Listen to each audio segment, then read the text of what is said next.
നമ്മളാണ് ഓരോ പ്രാവശ്യത്തെ പിന്നെ ഡ്യൂട്ടിയും നികുതിയും ഇലക്ട്രിസിറ്റി നികുതിയും ഡ്യൂട്ടിയും അടയ്ക്കാതിരിക്കുന്നത് എങ്കിൽ ഏതാനും ദിവസങ്ങൾക്കകം നമ്മുടെ കണക്ഷൻ ഊരി റിഫ്യൂസ് ആക്കും. നമുക്ക് പിന്നെ കണക്ഷൻ കിട്ടണമെങ്കിൽ ഫൈനും എല്ലാം അടച്ച് ഒന്നേന്നെ തുടങ്ങണം. മറിച്ച് ഈ പറയപ്പെട്ട കുടിശ്ശിക എന്ന് പറയുന്നത് കേരള വാട്ടർ അതോറിറ്റി തൊട്ട് ഉള്ള പൊതുമേഖലാ സ്ഥാപനങ്ങളുടേതാണ്, ഗവൺമെന്റ് ഓഫീസുകളുടേതാണ്. അപ്പൊ ഈ കുടിശ്ശിക കൊടുക്കണമെന്ന് സംസ്ഥാന ഗവൺമെന്റ് പൊതുമേഖലാ സ്ഥാപനങ്ങളും തീരുമാനിക്കേണ്ടതാണ്. ഇനി അവർ തീരുമാനിക്കുന്നില്ലെങ്കിൽ ഇലക്ട്രിസിറ്റി ബോർഡ് അവരുടെ കണക്ഷൻ വിച്ഛേദിക്കുന്നതിൽ പോലും, അതായത് സാധാരണ ഉപഭോക്താവിന്റെ കണക്ഷൻ വിച്ഛേദിക്കുന്നതിൽ അവർ കാണിക്കുന്ന ഔത്സുക്യം ഈ പബ്ലിക് സെക്ടർ ഓഫീസുകളുടെയും ഗവൺമെന്റ് ഓഫീസുകളുടെയും പിന്നെ വൈദ്യുതി കണക്ഷൻ വിച്ഛേദിക്കുന്നതിലും അവർ കാണിക്കണം എന്നർത്ഥം. അങ്ങനെ കാണിക്കാതെ ഈ 3757.96 കോടി രൂപ കുടിശ്ശിക വരുത്തിയത് കൊണ്ടാണ് കേന്ദ്ര റൂറൽ ഇലക്ട്രിഫിക്കേഷൻ സെക്ടർ ഓഫീസ് ഇതുപോലെ ഈ 500 കോടി വായ്പ കൊടുക്കേണ്ട എന്ന തീരുമാനമെടുത്തത്. അപ്പോൾ അതും നമുക്ക് നഷ്ടമായിരിക്കുന്നു ഈ ധനവർഷം. അങ്ങനെ ധനപ്രതിസന്ധി അതിരൂക്ഷമായിരിക്കുന്ന ഒരു സാഹചര്യത്തിലാണ് ഈ ഓരോ ഇരുട്ടടികൾ ഒന്നൊന്നായി സംസ്ഥാന ഗവൺമെന്റിന് മേൽ വന്നു വീണുകൊണ്ടിരിക്കുന്നത്. അപ്പൊ നമുക്ക് ഇനിയിപ്പൊ ഈ വർഷം ചെയ്യാവുന്നതെന്ന് വെച്ചാൽ കടപ്പത്രം വിറ്റൊന്നും എടുക്കാനൊക്കില്ല. അപ്പം ഈ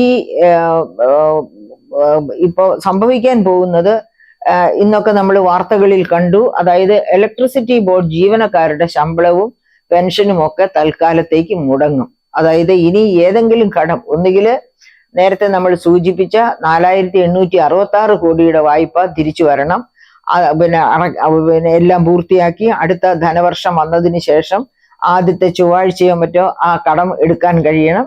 അതുമല്ലെങ്കിൽ ഈ 500 കോടി, അതായത് കുടിശ്ശിക പിരിച്ചെടുക്കുകയാണെങ്കിൽ ഈ 500 കോടി ലഭ്യമാകും. അതായത് സംസ്ഥാനത്തിനകത്തുനിന്ന് പിരിച്ചെടുക്കേണ്ട കുടിശ്ശിക പിരിച്ചെടുത്തു കഴിഞ്ഞാൽ കേന്ദ്ര മന്ത്രാലയം ഇങ്ങനെ ഒരു 500 കോടിയുടെ കടമെടുക്കാനും കേന്ദ്ര റൂറൽ ഇലക്ട്രിഫിക്കേഷൻ മന്ത്രാലയം ഈ കടമെടുക്കാനും സമ്മതിക്കും. അപ്പോൾ ഇത് എടുക്കാൻ പറ്റും. അപ്പൊ അതുവരെ ഇലക്ട്രിസിറ്റിയുടെ തൽക്കാലം ഇപ്പോൾ കിട്ടിക്കൊണ്ടിരിക്കുന്ന അനുദിന വരുമാനം കൊണ്ട് അവരുടെ ശമ്പളമോ ഒന്നും നടക്കില്ല. അപ്പം അതും ഇന്ന് സാധാരണ സർക്കാർ ജീവനക്കാരുടെ ശമ്പളവും പെൻഷനും പോലെ ഈ മാർച്ച് മാസത്തിലെ ശമ്പളവും പെൻഷനും ഇലക്ട്രിസിറ്റി ബോർഡ് ജീവനക്കാർക്കും മുടങ്ങാനാണ്, അതായത് തൽക്കാലത്തേക്ക് ഏതാനും ദിവസങ്ങളിലേക്ക് മുടങ്ങാൻ തന്നെയാണ് സാധ്യതയുള്ളത്. അതിന്റെ കാരണക്കാര് ഒരു വലിയ പരിധിവരെ ഇലക്ട്രിസിറ്റി ബോർഡിലെ ഉദ്യോഗസ്ഥർ തന്നെയാണ്, എംപ്ലോയീസ് തന്നെയാണ് എന്ന് അടിവരയിട്ടുകൊണ്ട് നമുക്കിത്, അതായത് ഇങ്ങനെയല്ല വേണ്ടത്, ഇതിൽ മാറ്റം വരണം. അതായത് ടോട്ടക്സ് മോഡലാകട്ടെ ഏത് മോഡലാകട്ടെ സമയബന്ധിതമായി ഒരു കൺസോർഷ്യം ഫോം ചെയ്ത് സ്വന്തമായിട്ട് ഒരു സ്മാർട്ട് മീറ്റർ രൂപകൽപ്പന ചെയ്യാൻ എംപ്ലോയീസിന് കഴിയുമെങ്കിൽ അങ്ങേയറ്റം നല്ലതാണത്. അത് പ്രോത്സാഹിപ്പിക്കപ്പെടേണ്ടതാണ്. പക്ഷേ അത് സമയബന്ധിതമായി ചെയ്യാനുള്ള ഒരു ഇച്ഛാശക്തി അതുകൂടി എംപ്ലോയീസ് കാണിക്കണം. അങ്ങനെ കാണിച്ചത് നടപ്പാക്കിയിരുന്നെങ്കിൽ തീർച്ചയായും നമുക്കത് ഹാർദമായി സ്വീകരിക്കാൻ പറ്റുമായിരുന്നു. അങ്ങനെ ചെയ്യുന്നവർക്ക് അവാർഡ് വരെ കൊടുക്കേണ്ടതാണ്. അങ്ങനെയാണ് കാര്യക്ഷമതയും ഒക്കെ പ്രോത്സാഹിപ്പിക്കപ്പെടേണ്ടത്.